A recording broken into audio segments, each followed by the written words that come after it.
In today's Bible story, we meet Jesus in the Garden of Gethsemane with his disciples. Jesus is the one who isn't wearing a hat. They've just come from the Passover meal, the one we call the Last Supper. And Jesus has gone to the Mount of Olives, to the garden called Gethsemane on it, to pray. He tells some of his disciples to stay and watch, and then takes three of them on, Peter, James and John. He then tells them to stop too, to watch and pray. And he goes on to pray, kneeling or maybe even lying on the ground.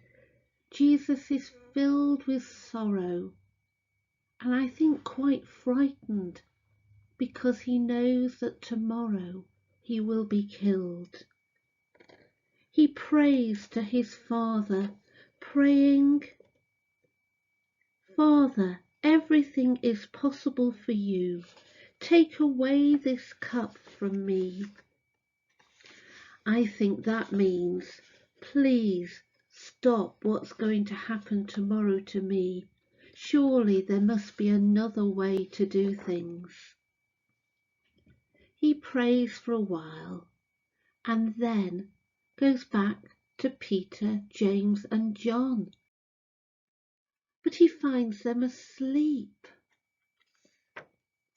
He wakes them up and says to Peter, "Watch with me and pray, lest the tempter," the one we sometimes call Satan or the devil, "overpowers you. For though the spirit is willing, the body is weak." I think that means that Peter, James and John, I know you want to stay awake and pray with me, but you're finding it very difficult to do. Then Jesus leaves them and goes back to pray again. And this time he's able to pray, "Father, not my will, but yours be done." He's realizing that he does need to do what the Father wants him to do. And he prays for strength to do this, to face up to all that will happen in the next few days. And then he returns to Peter, James and John, and they've gone to sleep again.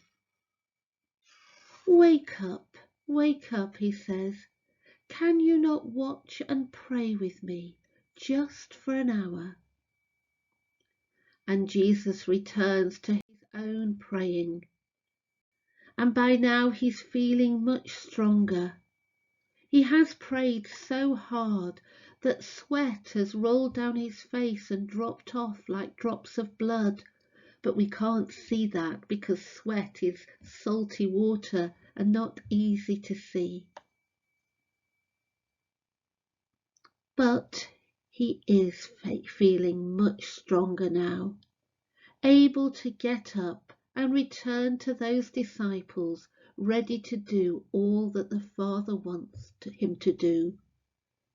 And Peter, James and John, well, they've gone back to sleep again. But Jesus wakes them up and says, "Look, the time for sleep has ended. I'm about to be betrayed. See who is coming." And Judas, one of the disciples, is coming, and he greets Jesus with a kiss. That's a nice thing to do, isn't it? Or is it? No, it's a sign to the crowd that this is Jesus, the one they want to arrest because they don't like him. He's causing trouble. Peter, James and John are watching, and Peter tries to come to the rescue and save Jesus. He takes out his sword. Can you see it? It's got blood on it, for he has just cut off the ear of the servant of the high priest. Ow! But Jesus tells him to put his sword away, and he reaches out his hand and heals that poorly ear. Don't resist anymore, Jesus insists. And he accepts that he is going to be led off to the high priest's residence for trial. And the disciples, well, most of them have fled, but John and Peter do follow on and watch what happens next. But that's for another day.